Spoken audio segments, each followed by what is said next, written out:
Welcome to Lighting for Profits. All light.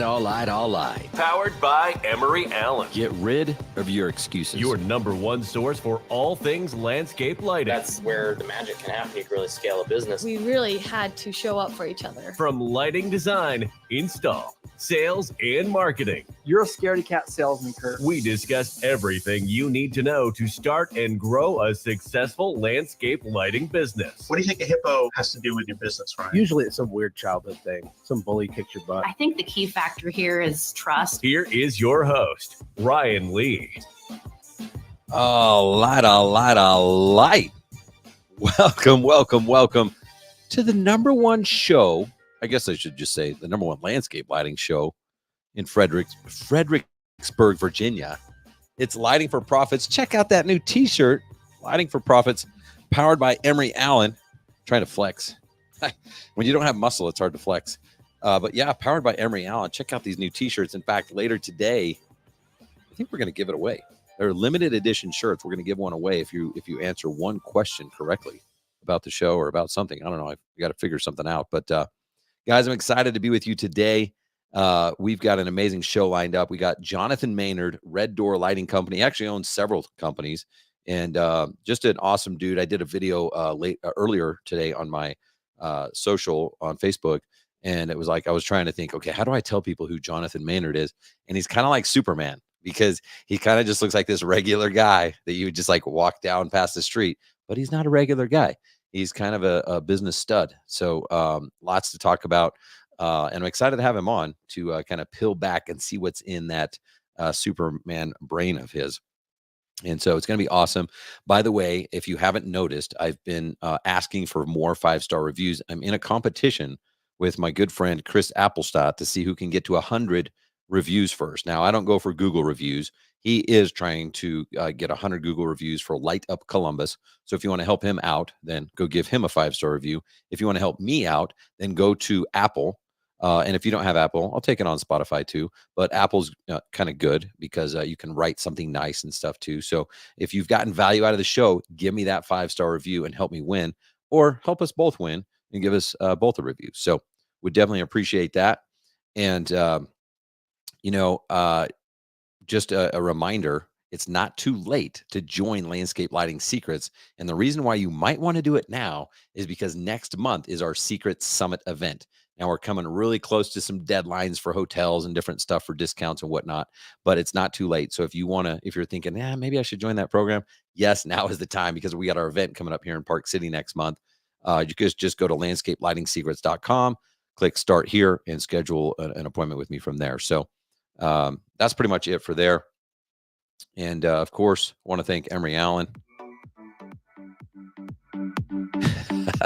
What's the best way to stand out of the crowd? Well, playing music like this, being different, playing different music. And, when you do a podcast, you can't just play any music you want. So you got to go get that like unlicensed stuff. So be different, set yourself apart from others in the lighting industry, and impress your customers by installing Emery Allen lamps in your next project. You'll discover a higher level of quality across the board, from the lamps themselves to the top tier customer support you can expect to get if you have any issues or questions. Right now is the best time to make a switch. And what do you have to lose? Just try them out. Email tomg@emeryallen.com. Tom is the man. He will get you set up with everything. He'll get you that discounted contractor price. Just remember to tell him that you heard about him here on Lighting for Profits, and that you saw that cool new t-shirt that's powered by Emery Allen. So really excited about these shirts. We're going to give one away later on in the show. So if you want one, they're just so soft. You just want to sleep in them and live in them and just snuggle with them.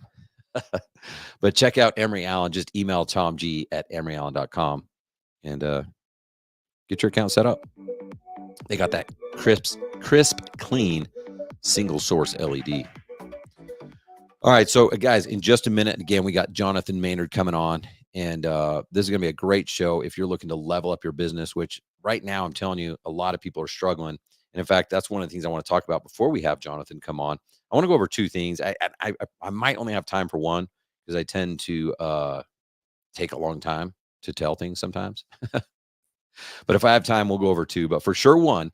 And the first one is, listen, you're in control of way more than you think. Okay. So I've got clients all over the United States and even Canada. We don't want to leave off Canada. And some of them actually are having their best, like July was like their best month ever.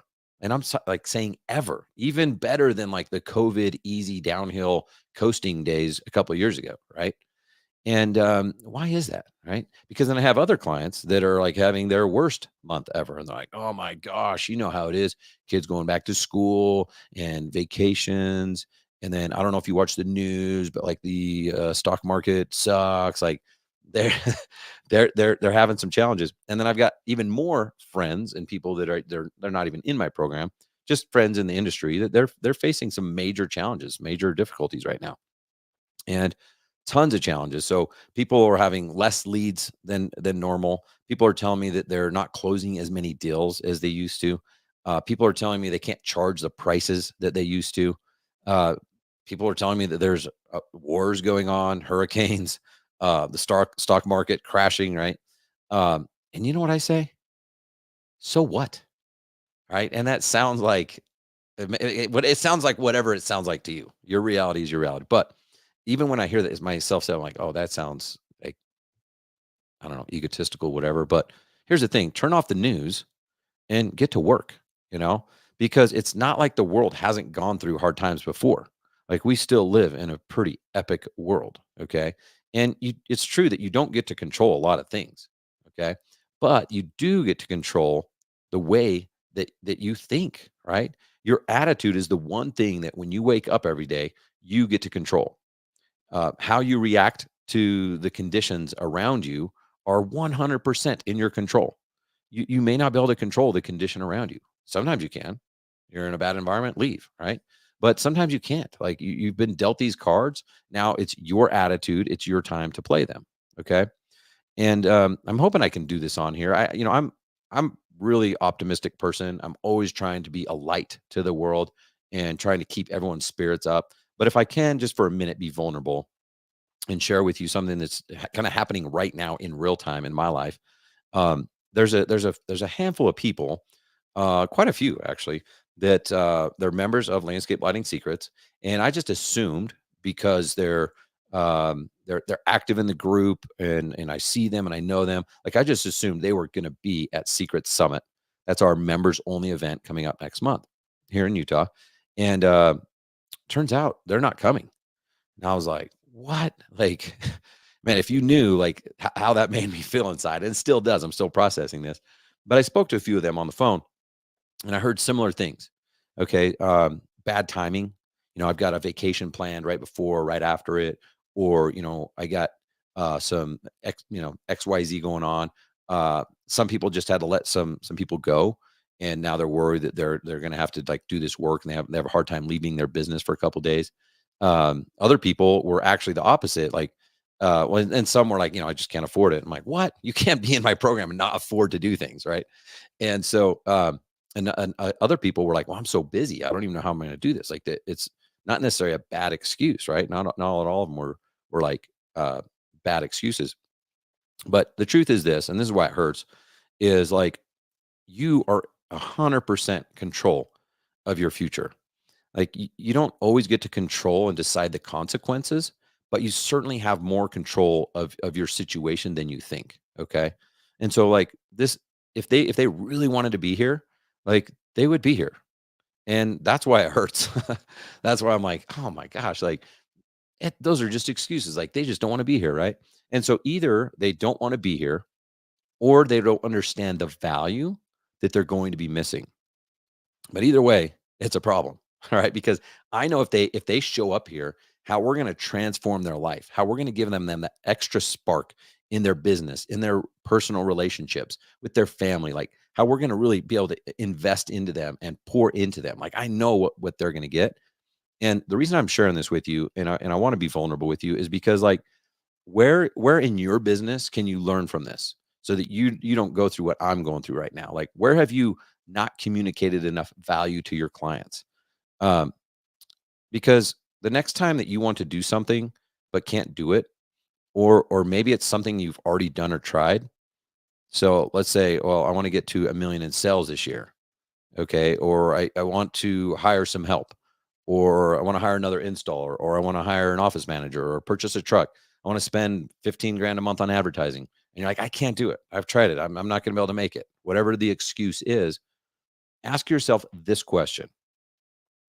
What would have to be true for you to be able to do that? What would have to be true for you to be able to do that? So what has to be true for you to hit those numbers? If you want to do $1 million, what has to be true? If you want to come to the Utah event, what has to be true? If you're saying like, well, I can't come because of this, this, and this, well, then what would have to be true is you'd have to solve those problems, right? And this is how you continually level up in your life. And the problem is most people aren't intentional enough about growing their business. And they're so busy and consumed being busy that they're not productive working on the things and solving the problems so they actually get to live their dream life. And you can apply this in so many different ways, but I want to kind of push back on you a little bit and have you ask yourself that question every single day. Like if you're not happy in life right now with your personal relationships, if you're not happy in life with your business or with your team members, whatever it is, well, what would have to be true for you to be happy with them or with that situation, whatever it is, right? And so let's say as an example, well, I want to hire someone, but I don't have an extra $5,000 a month to pay them. So your problem is you need $5,000 a month more than what you have now, right?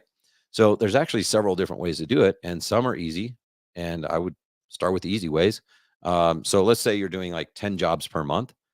If you're doing 10 jobs a month and you need to make an extra $5,000, then let your clients finance your success. Let them finance your progression in business. So if you're doing 10 jobs per month and you need an extra 5,000, then you need to make an extra $500 profit per job. So how hard would it be to just charge $500 more per job? And now you just solved a problem that you have been complaining about for the last 2 or 3 years, right? So you're going to just charge $500 more per job, and you're going to let your clients finance your problem. If you're like, well, I'm going to make an excuse and I've tried that and it doesn't work and whatever, here's another idea.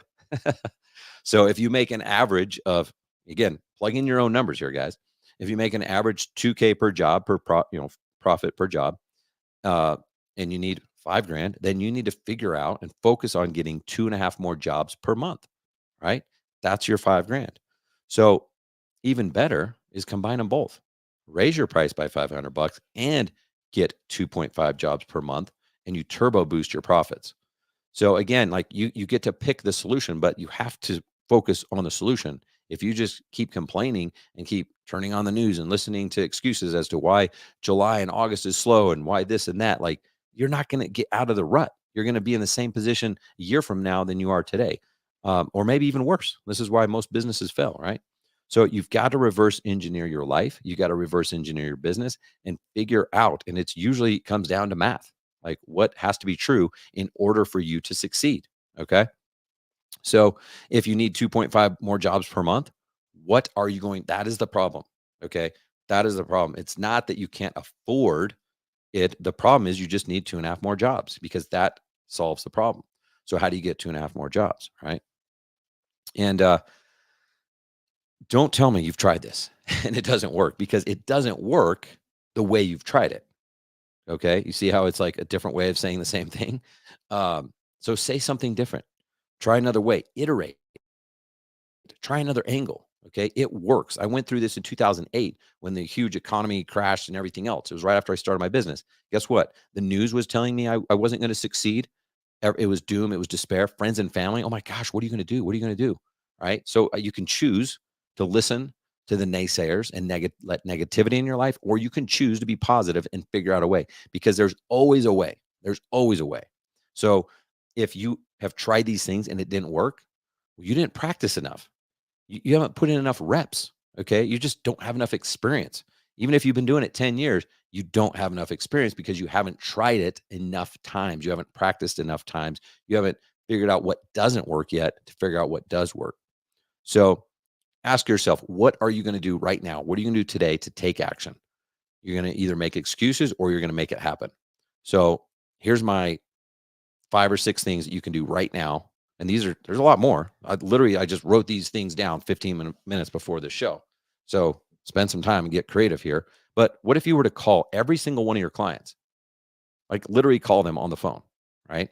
And if you are not going to do that, voicemail bombs, super simple. Record one message, send it out to everybody at the same time. Email all your clients. Okay. Maybe people didn't answer the phone. Maybe they didn't get your voicemail. Email them, text them. What if you called all your old leads that didn't move forward? Okay. Do you think that if you had 100 leads in the last year that didn't move forward, do you think they all went with somebody else? Like, no, they didn't go with anybody. They just need a reason to say yes. So call them, give them a reason to say yes. Create an incentive program for referrals. Okay. So think like credits toward future work with your company. Okay. There's so many angles, iterations you can like go on top of this. Like, hey, every time you post on social media about our company and tag us and send us a screenshot, we're going to give you $100 credit toward future work with us, right? Every job that you land for us, every referral you give us that we get, we're going to give you $1,000. Okay. Are you willing? Are you really doing everything in your power to make sure that you stay on top of the game? What if you just stop by that job site that you've been driving by for months now that's building a pool? Talk to whoever's in charge, right? What if you knocked and talked to the homeowner and said, hey, we do lighting, right? What if you called the AV company whose van you saw working in the same neighborhood you were working in? Like, are you relentless? Are you doing all these things and then it's really not working? Or have you not really tried everything in your power, right? Because I know that this stuff works. You just have to keep trying new angles, saying new things, trying new scripts, calling new people, and staying on top of it. So that's my short list. That was 6 things that you can do right now to grow your business and not just survive, but thrive in this economy. So we're not going to have time for my second one, which means we'll talk about it next week. But that's my major message today is you can keep moving forward. You are in control of your future. So control the controllables and don't worry about everything else. Like, who cares? Just focus on what you can control and everything else is going to happen regardless of whether you're thinking about it or not. So stop worrying about what might not happen and control the controllables. All right, guys, that's it for me. I think it's time to get Jonathan on here. I'm excited for this conversation. As soon as we find the buttons, we're going to get them coming in. Let's go. That's not the button. When we find the right button, we're bringing them on. That's it. That's it.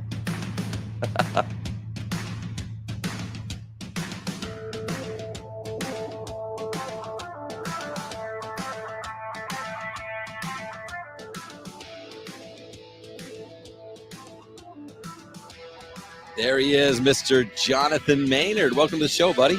Thanks, Ryan. Thanks for having me, man. This is going to be fun. Really excited to have you on here. You know, it's a long time coming. I got to know you over the last few years. We were in the same mastermind together and then just running in similar circles, seeing you at home shows and things like that. So thanks for taking the time to be on here. Heck yeah. It's going to be fun.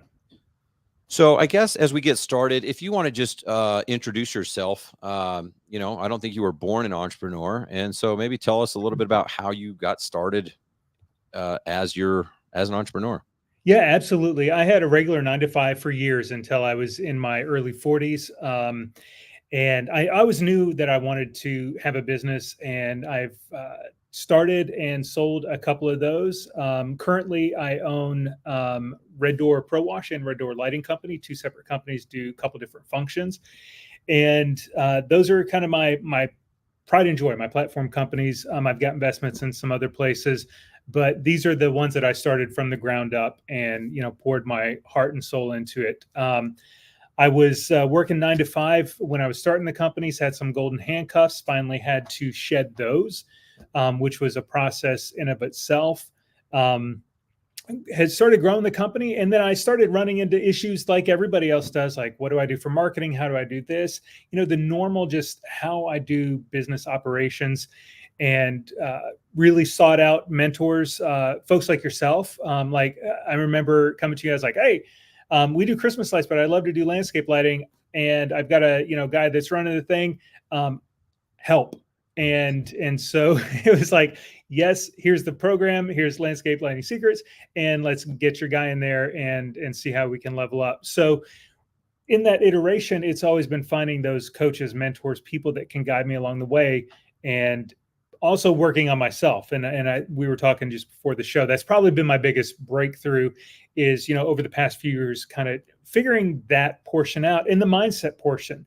In your segue at the beginning, talking about, those mind shift changes that we have to make in order to excel, because whether you want to do something or don't do it, you're going to make an excuse either way.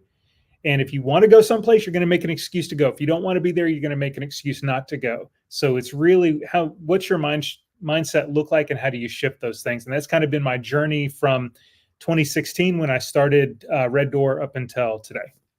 Very cool. Well, it's interesting because, I got my start, not pressure washing, but window cleaning.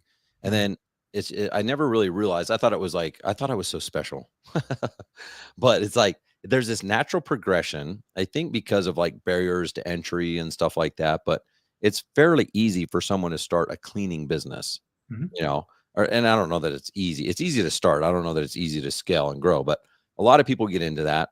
Was it the high ticket that attracted to you and kind of the time? Like, why did you go from washing into holiday lighting?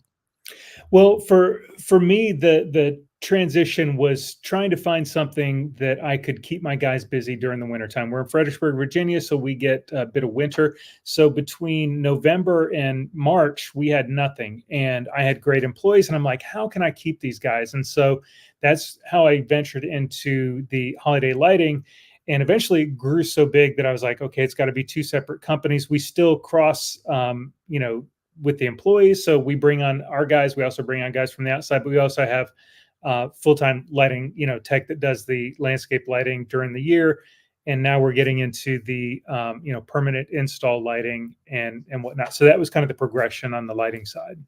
Yeah, it's pretty cool because I feel like there's a lot of people that are like, they get started in the wash because it's like, well, just go watch some videos and buy a pressure wash or whatever. And then you have to start leveling up, of course. And there's, commercial equipment, all that. Then they keep their guys busy. And then it's like, wait a minute, like that's really good money in just a few months. And then you had to hire extra people. So now how do I keep those people busy year round? Mm-hmm. Talk about some of those challenges maybe of maybe implementing from holiday lighting to landscape lighting, because it sounds magical, but it's also not just like easy. It's like, well, we still have challenges. What were some of the hiccups? What were some of the challenges you faced as you were building your lighting only business? Yeah, the biggest challenge between holiday lighting, every it's a magical experience. Everybody, it's very visual to everybody, and everybody's kind of familiar with holiday lighting, and they get into the Christmas spirit, and it's something that they can do, and it's festive. And then landscape lighting is not something that is as magical from the outside. Now, once you install them and you show that, the customers are wowed and they love the final product, but it's really kind of educating them on why we do what we do, and then two, showing them. So demos and things like that. You don't do demos for holiday lighting. You just show them some pictures and it's good. But for landscape lighting, there's a little bit more nuance and there's a little bit more design to it and design elements. And there's a lot of things that you have to know. And that's where Landscape Lighting Secrets really excels, because it teaches you, okay, on this sort of house, you need a 45 or a 20, or whatever the lighting things are. That's a learning curve that we really had to adjust through, where it's not, okay, we're just going to do some garland wreaths and ridge lines and things like that. There's not a lot of nuance to it. There's some, but landscape lighting is a completely different animal. It's permanent install. So you have to, have different equipment, things like that. So there were some learning curves, but it wasn't unsurmountable. It was after our first, 3 or 4 jobs, it was like, okay, we got this. Now we know how to sell it. Now we know how to install it. Yeah. Yeah, I feel like one of the challenges I've seen is because holiday, I think it is the Christmas spirit that takes over, because people go crazy. They'll spend like a few $1,000, and then like you go to try to sell them like $10,000 landscape lighting, and they're like, that much? And you're like, you just spent $3,000 for 6 weeks. Are you kidding me? This is a 10-year system for 3 times. Like, this doesn't even make sense. But people have a harder time getting leads, because you could just drive around with a truck that doesn't even say holiday lighting, and you're going to get leads for holiday lighting.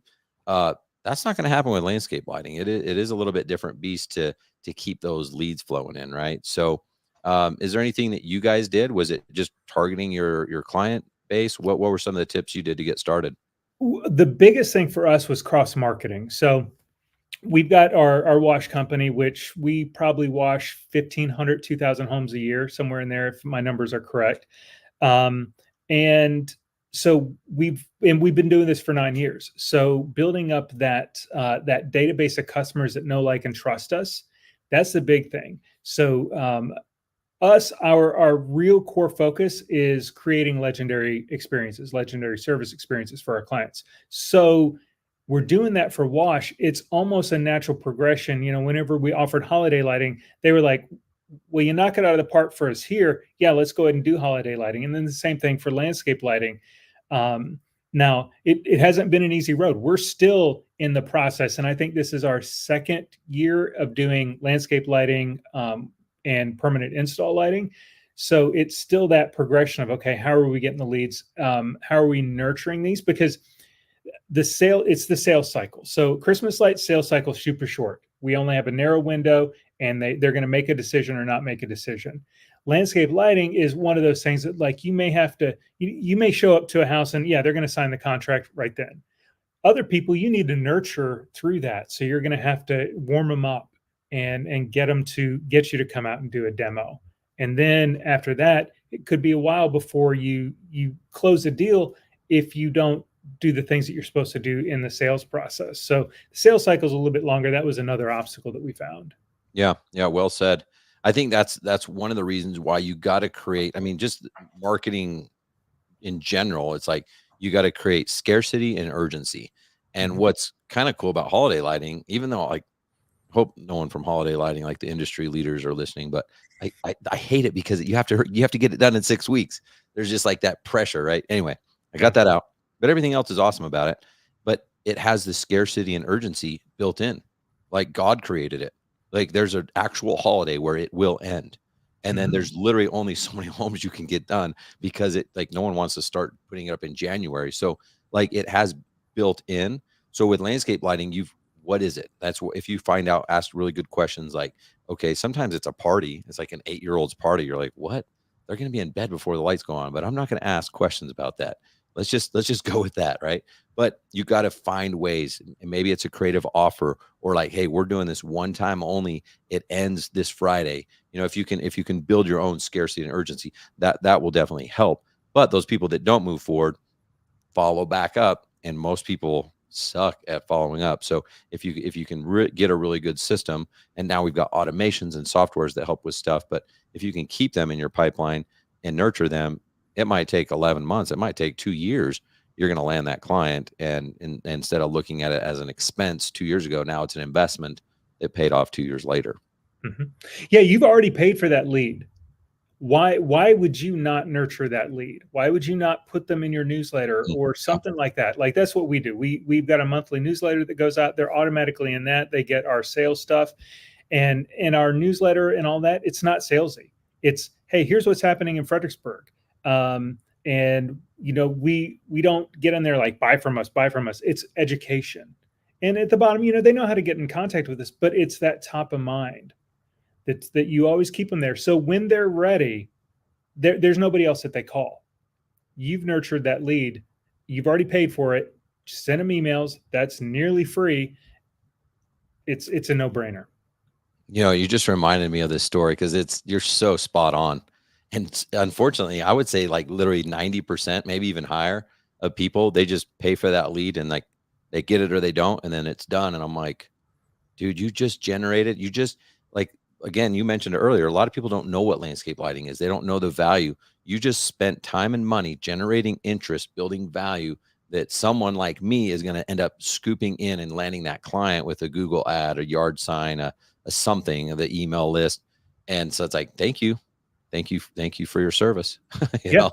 I can't tell you how many times we've picked up jobs from somebody who's like, oh yeah, we got a quote from them. We never heard from them again. That's crazy. It's like, thanks, man. I appreciate you warming them up.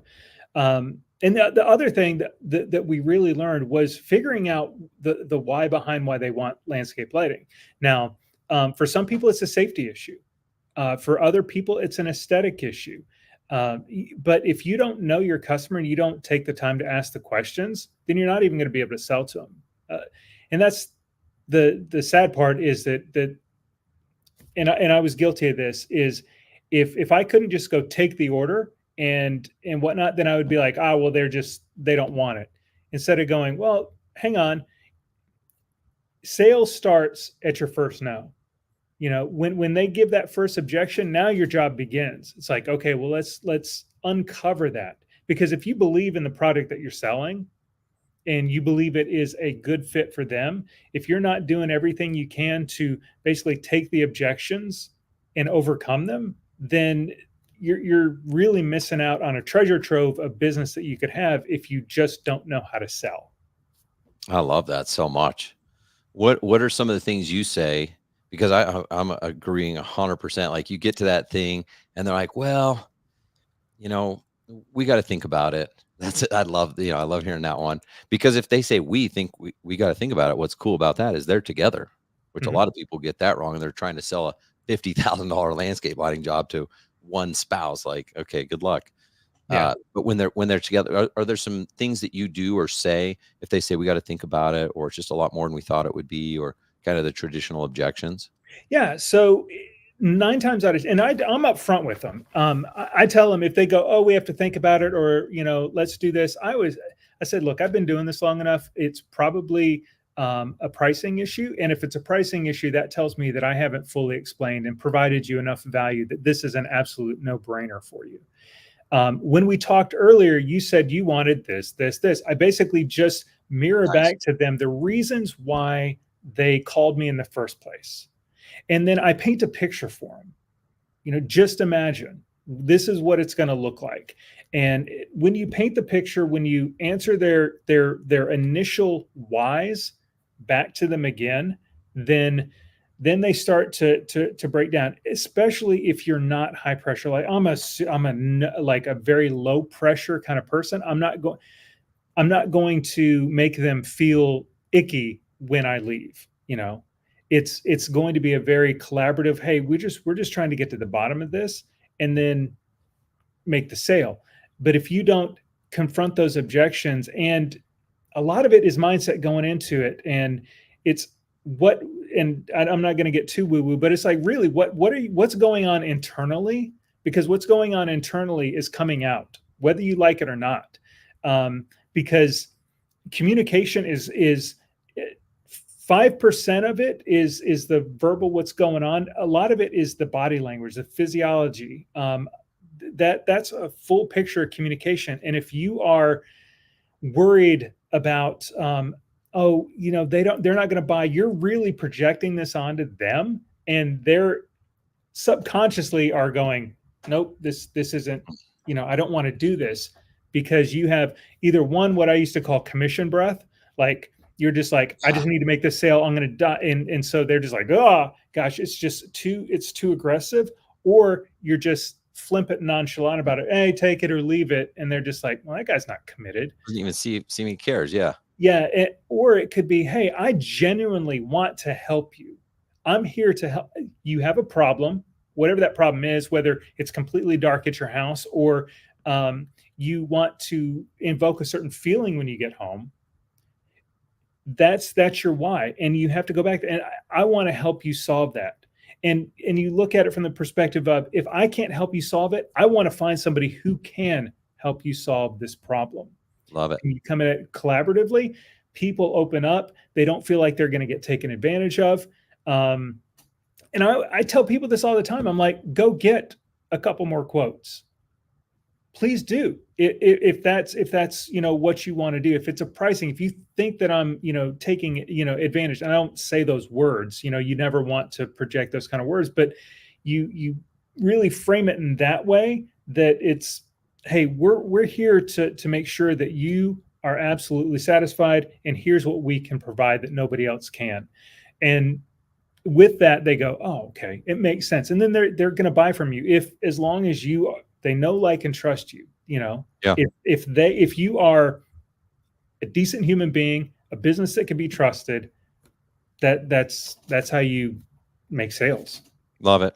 Well, you mentioned a lot of good things, and by the way, we don't mind if you go all woo woo on us. We're trying to get the woo woo. So, Good. uh, Really good. the commission breath. If you're in there to make a buck, like I stole this from the world. Like people can identify as what they want now. Like that's just you can be who you want, right? And so I'm like, I don't identify as a salesperson. I don't identify as a commission breath hungry business owner. Like I just identify as a helper. Like, what if I'm a guide? What if I'm their trusted advisor to help them make the right decision for them? Holy cow. Just like put yourself in that. Like, what would that be like if you're the trusted advice? Like, it's easy at that point. People make sales so hard. It's not a sell. You're not selling them anything. Remember, they called you. They need help. They need advice. They need a guide. So when you identify as that guide and you're genuinely there to help them make the right decision, it's easy because then you don't mind asking those overcoming objection questions like, man, really, tell me more. What's holding you back? What can I do today? Where did we fall short?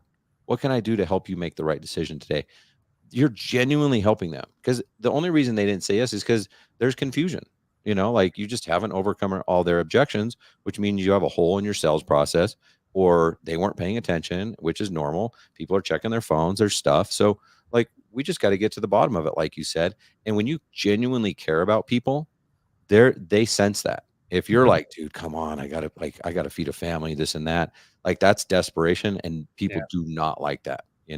They want someone who's confident. They want someone who's hungry. They want someone who is willing to go to bat for them and earn their business. You can be passionate and still compassionate, and that's the key is like, how do you manage those things? So I think that's great, man. There's so many people that struggle with sales. And I think if they just convert their mentality a little bit to like, okay, how can I close this sale to how can I help this person? They're going to win a lot more opportunities. Yeah, that for me, that was the biggest thing. That is what added an additional 7 figures to my business was the mind shift change. It really was realizing that I had a lot of inner work to do a couple years ago, and digging through that and figuring out how I can be present for obviously for my employees, but also for my customers and not projecting all of this negativity onto them, which is what happens whenever we are insecure in our sales process, when we don't believe in our product, really, when we're in it just for money. All of these things come out, and that really hampers your sales process. Mate, can we talk about that for a minute? Because I always say like, work on your business. And then sometimes people are like, I don't know what that means. And so it means like, okay, schedule time to like, instead of whatever the fire that you keep putting out every single week, just take Wednesday and don't work, and then figure out the SOP, figure out the process, the training, whatever it's going to do to solve that. So you're preventing the fire instead of putting it out. Right.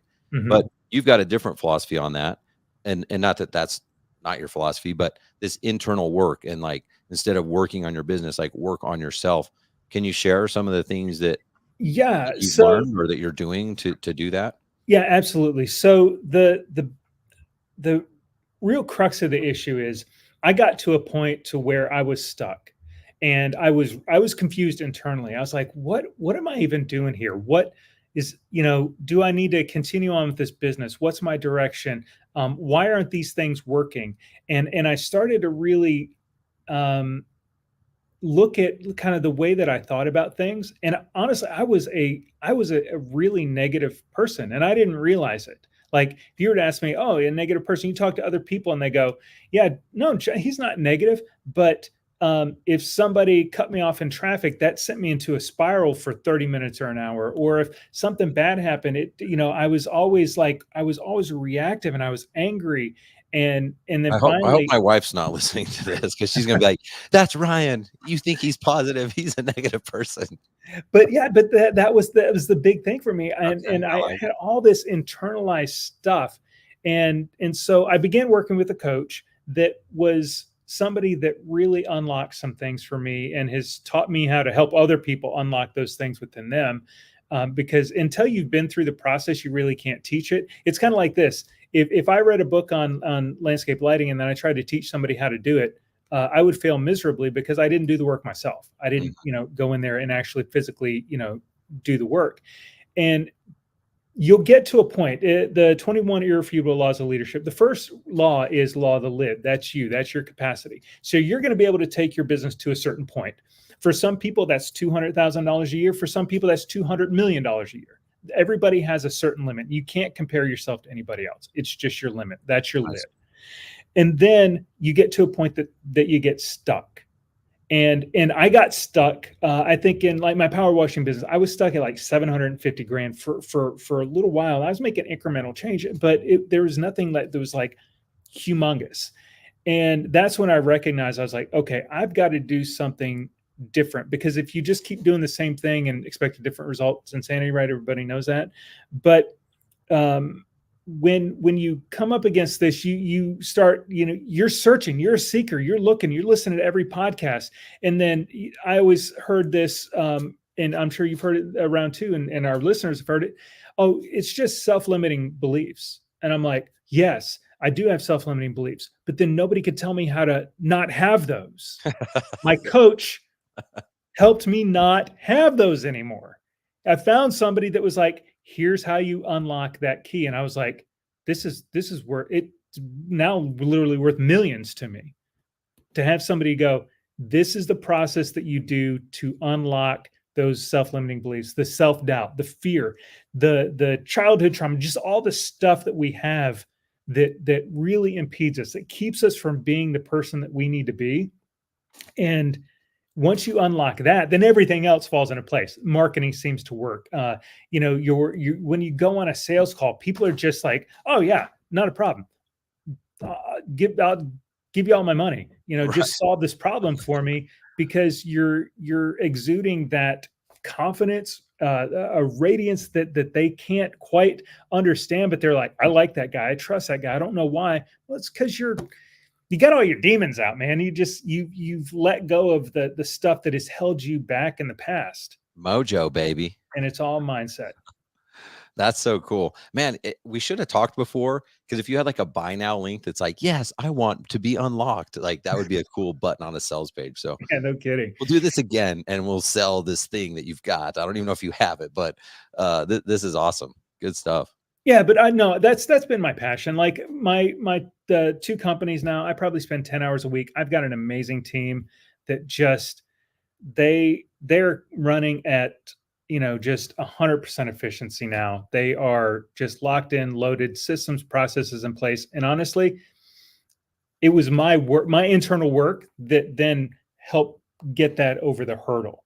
That was a thing that really unlocked it for me, more than anything, was the stuff that I did with myself, with my coach. Can you give us a step one? So someone's out there, they're listening, they're like, okay, I want that, but where do I start? It's not necessarily like they're like, dude, I don't have time or money to hire a coach. Is there a book? Is there a concept? Is it meditating for 5 minutes a day? Like, is there something that they could just start with to at least prepare themselves to start changing? Yeah. So the first thing, you need to start reading. Like I read about on average, about 2 books a week. Wow. On Audible. Now I say read, it's Audible. So yeah. While I'm driving, I'm listening to this. The first book is probably Letting Go by Dr. David Hawkins. Fantastic book.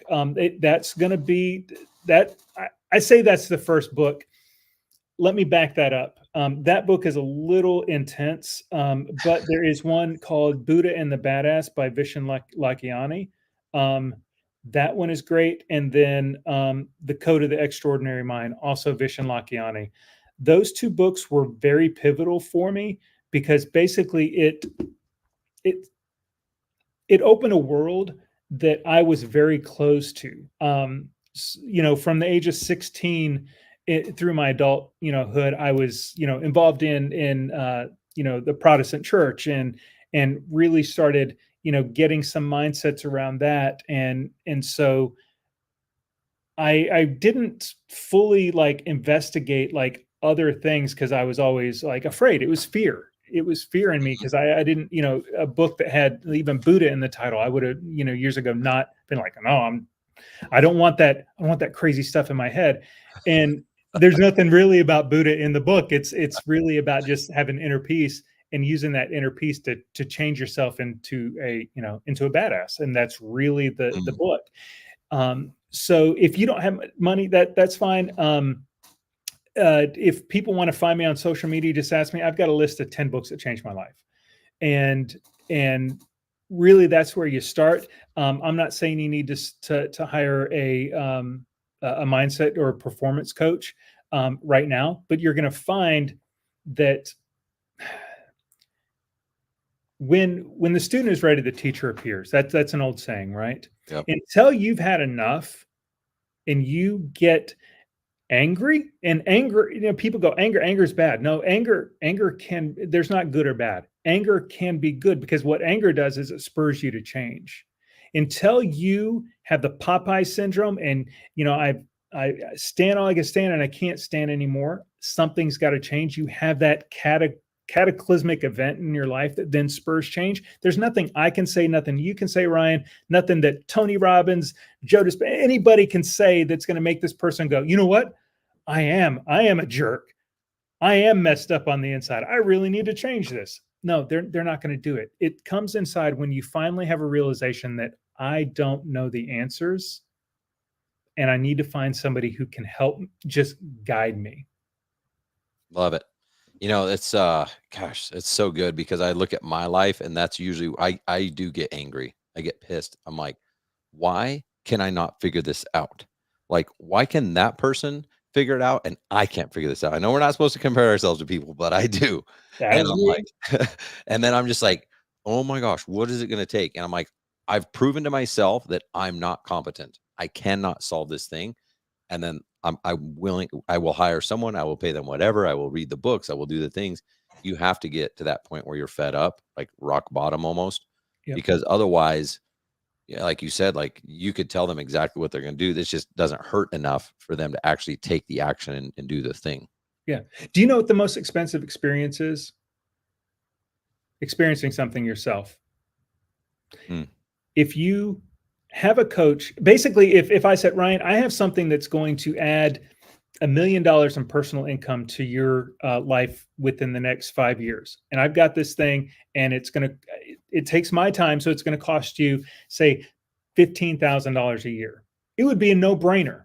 Sure. To go, okay, get this done. Because what I can do is I can give you 20 years of my mistakes and the things that I learned and help you shortcut these things. It's the difference between walking and taking a bullet train. Walking's free, a bullet train's expensive. But god dang, that bullet train's going to get you there a lot faster.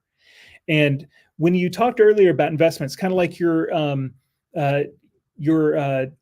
program that you're putting together right now, where you're going to have the Secret Summit.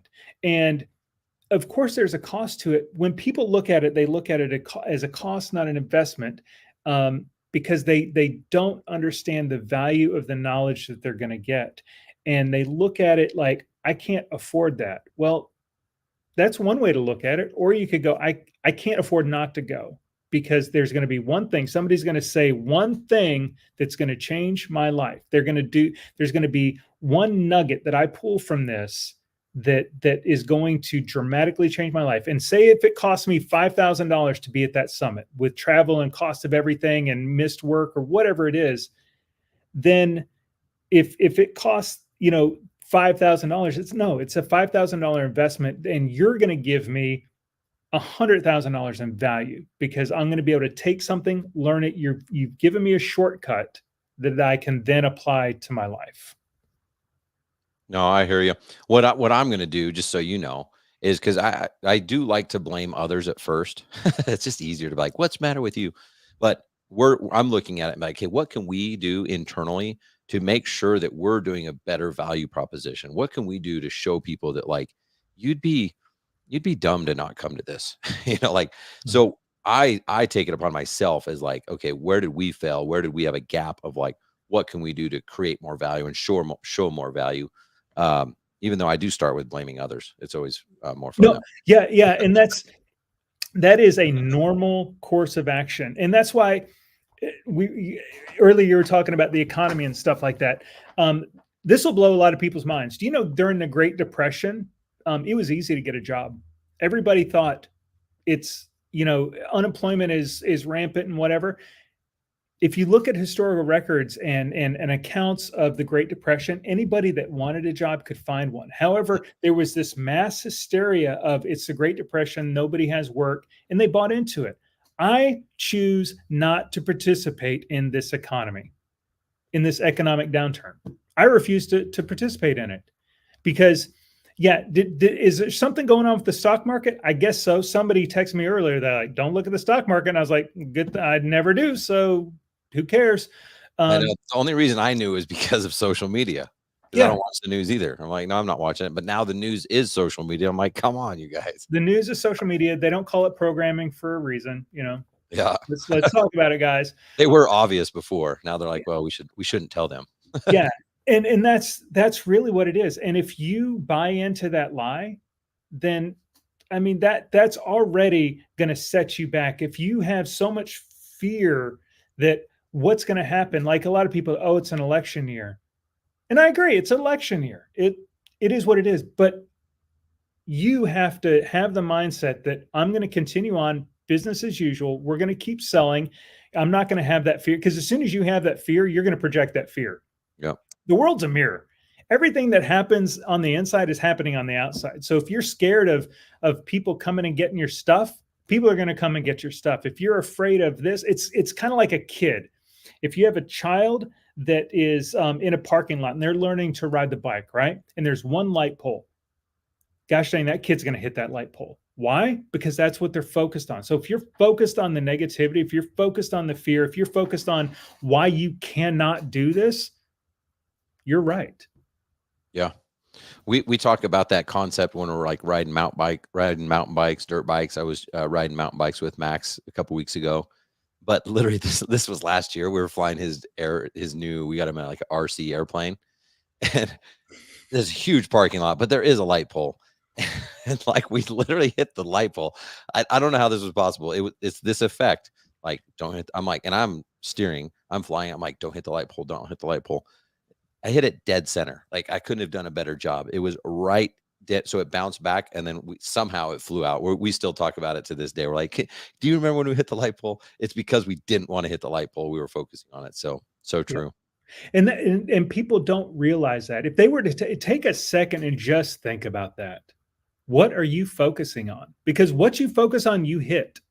And if you go, well, you know, I want to do $1 million, but you know, you get what you focus on. Positive or negative. Yep. Because your subconscious doesn't care. Your subconscious doesn't see positive and negative.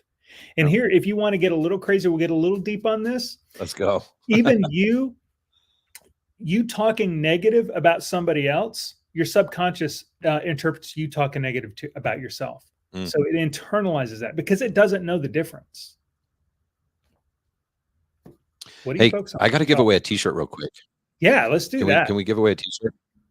Let me play this. We used to do gift card giveaway. We haven't done it, but let me play this noise. Here it is.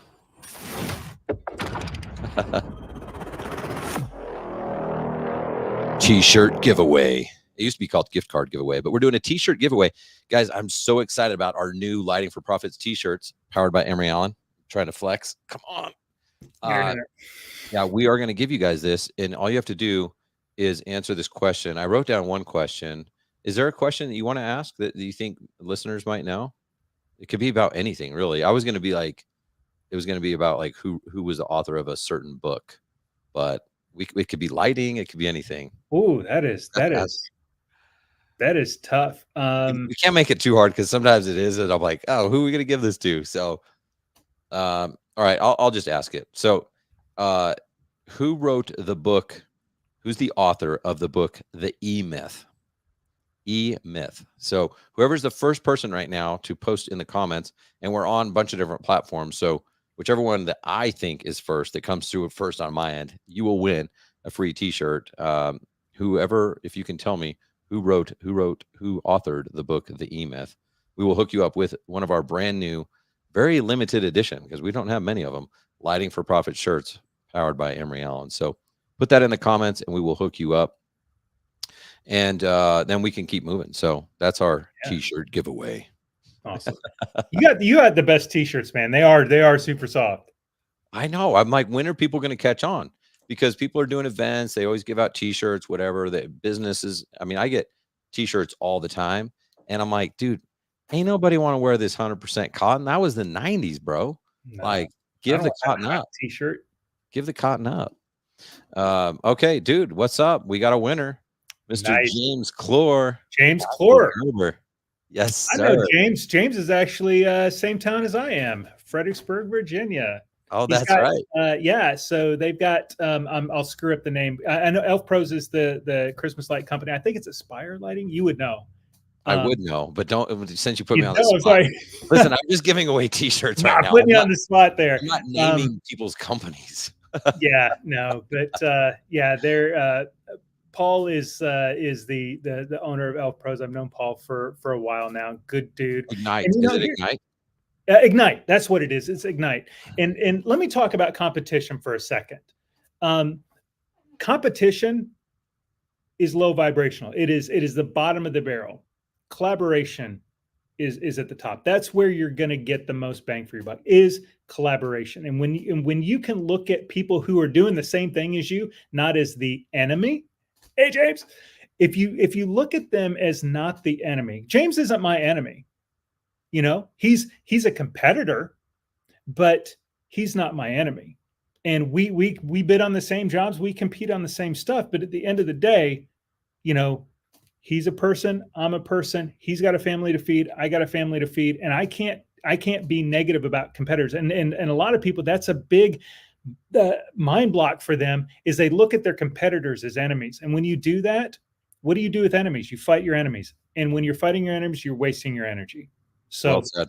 And if you look at it as a collaboration, now I don't know if we'll ever work on any projects together. Now we could have that opportunity, but I have to, oh yeah, Christina. Oh, Christina is awesome. Christina is my general manager. And she's terrific. And when you look at a competitor in that light, then something, you know, that's putting out that negative energy, and you may need them. Like even in the wash space, there's been guys that at a guy, he's a solo, he's like owner operator, and he got hurt, and he ended up calling us, and he was like, "Hey man, can you cover these jobs for this week?" And we're like, "Heck yeah, man!" So covered them and took care of them, because that's what you do to somebody, you know, that you care about, that Yeah. is a competitor. We had Eric Holmgren on a few weeks ago. He ended up investing in his competitor. You know, like, what an opportunity, you know? Yeah. And so, yeah, dude, I've told this before, and I think people screw this up when they're evaluating and like, you know, let's look at market share and all this stuff. Like when I started Majestic in Texas, like I just started it, which was awesome because I was so ignorant, but I was so passionate at the same time. That was like my formula for success, because if I would have done my research like my MBA told me to do, dude, I would have been like, hell no. Like there was companies that have been around for, at the time, 30 years. So now they've been around that much longer, right? There was everybody. I mean, you find out like that guy does landscape lighting. One time the big HVAC company that you see on the news, okay, the big dog in town, we see a full page spread in a magazine. We now offer landscape lighting. I'm like, why did I do this? Why did I do this? Right? Because it doesn't matter. In fact, the more good competition you have, even bad competition, the more that you have people promoting outdoor lighting. There was a bad competitor who was like terrible at design, terrible at install, all the stuff. I loved him. I loved it when he would go bid right before us, because he was always late. He always asked to use the bathroom. It was like the same thing every single time. It's like, dude, all I got to do is show up and I could just got a job, you know? So I trust me, I've gone through all the phases of love and hate and all these things, but you're totally right. Competition over or collaboration over competition for sure. Yeah. Well, that's cool. James, send me a message and get us your address and t-shirt size, and Darcy will send that out. So that's awesome, man. You got the first Lighting for Profits t-shirt giveaway. Nice. Okay. Well, I have a couple. You got some more time? I do. I want to ask you something else, because to me, I've learned a lot from you about a lot of things, actually, just, you know, being a better business leader and stuff like that. You know, and I've also discovered that the problems that are thrown in front of us now that we're like, I got to solve this. It's usually a few steps ahead of that. And so one thing I want to pick your brain on is, a lot of business owners, they don't get a lot of traction. It's because they don't have good team members. Okay. And they're always complaining, like it doesn't matter. They're always like, in this economy, but like you could say in this economy, any year of any century, they're going to say the same thing. And they can't find anyone to work for them. And when they do find someone, it rarely works out and everything else. I feel like maybe, I kind of want some coaching, I want some mentorship here.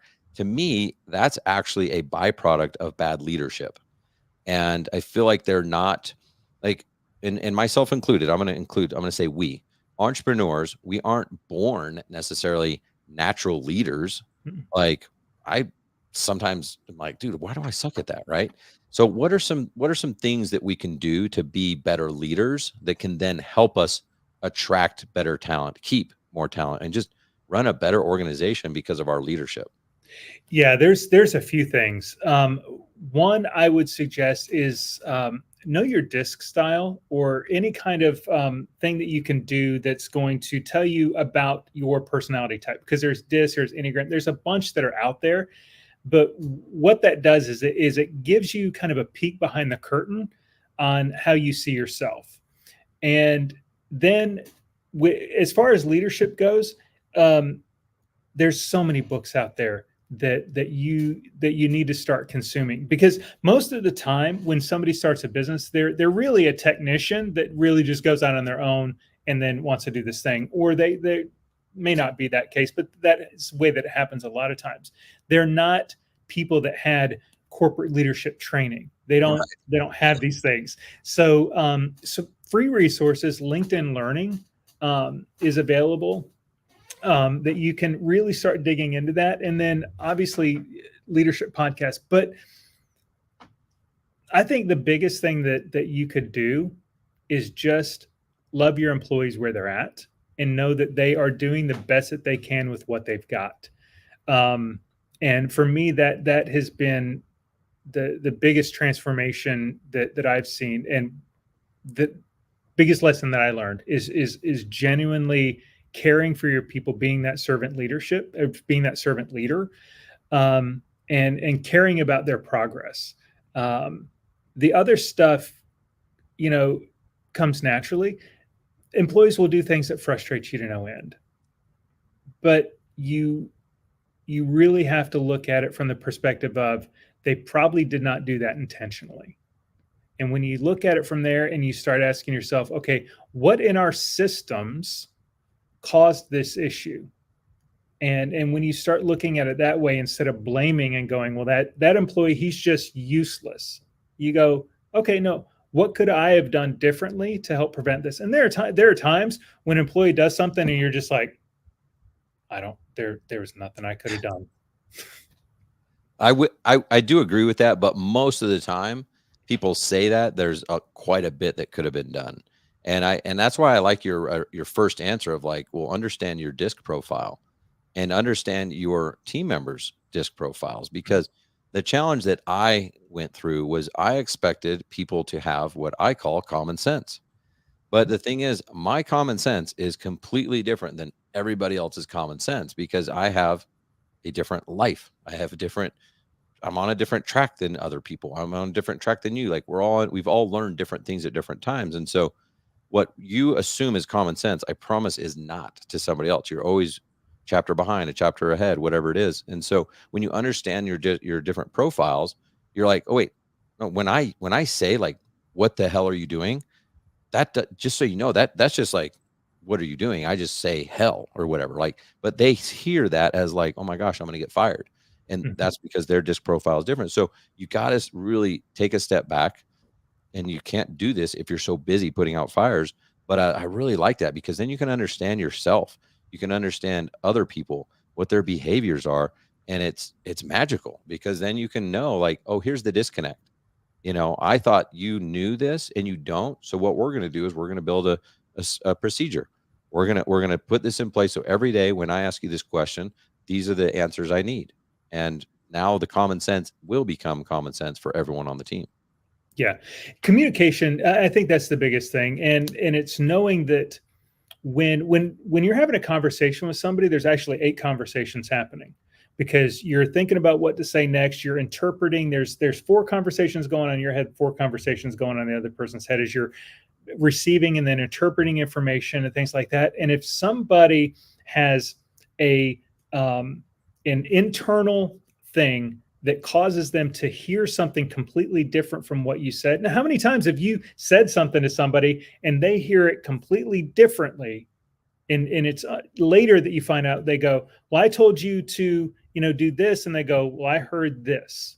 Well, I can tell you, I can't tell you the number of times, but I've been married 22 years. So you can do the math. Yeah. 27 years, I think. So yeah, it's basically everything I've ever said has not been interpreted the same way that I thought I said it. Yeah, that's exactly. like marriage 101. Yeah, and so that's why text messaging and emails and things like that are absolutely the worst, like lowest form of communication, because there's no body language, and 70 some odd % of communication is non-verbal. It's physiological. It's and then you have also the intonation and things like that you lose in a text message or something like that. So even when you're having these conversations, if you're dealing with an employee, I love okay, I'm going to explain, and then I want you to explain it back to me. So, we have that acknowledgement. It's in computer language, it's send, act, send. So I'm going to send this thing, you're going to acknowledge it, and then you're going to send it back to me. So I know that you completely understand this. Love that. Those are small things that you just have to learn is when you're being a leader. It's difficult and takes practice. And unfortunately, there are bodies scattered throughout my past of my poor leadership and me learning. And I want to just, go to all those people and go, I'm sorry, I was practicing. I was broken. I had to practice on somebody. Yeah. And so you learn and you learn by doing, and you learn by progressing, not getting stuck, not going, well, I'm just a terrible leader and that's how I am. I dislike those words so much. That's how I am. That tells me that you're incapable of change. And if you're incapable of change, that means you're dead. Yeah. Well said.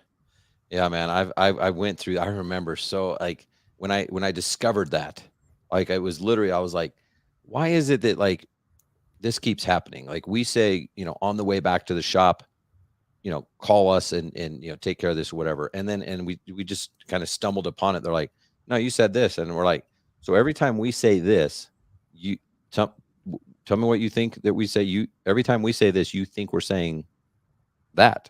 Yeah. Wow. I had no idea. So that's when we're like, hey, we're going to do exactly what you said. Like what I say, I just want you to mirror back to me. Just say it right after. Like, so you want me to do this? And we were off. Like we were disconnected like 9 times out of 10 on very basic, simple communications about what to do, when to do it, how to do it. And like that changed so much. Now all of a sudden you have a healthy organization that's communicating, and then you don't get to those places of resentment and what's the matter with this person? I can't believe they don't get it. You just don't even, you're just down the middle. You're not even on the fringe on those things anymore. Nope. Well said, man. Well, man, I loved having you on here. I feel like we got to some of the meat of the bone on some of this stuff. So really appreciate you sharing your insights and your experience with this stuff. Heck yeah, man. It's fun. All right, guys. Well, if you want to reach out to Jonathan, find it on Facebook or where Facebook, Instagram. Yeah, everything. It's whatever it is. It's I am Jonathan Maynard is the tagline, so you can find me there. And that's probably the best way to get in contact with me. Social media, Facebook, Instagram, TikTok, awesome. if you do that thing. Okay, thanks for coming on the show, man. Really appreciate you. Guys, don't forget, keep moving forward. It's one step at a time, 1% better every single day. You got this.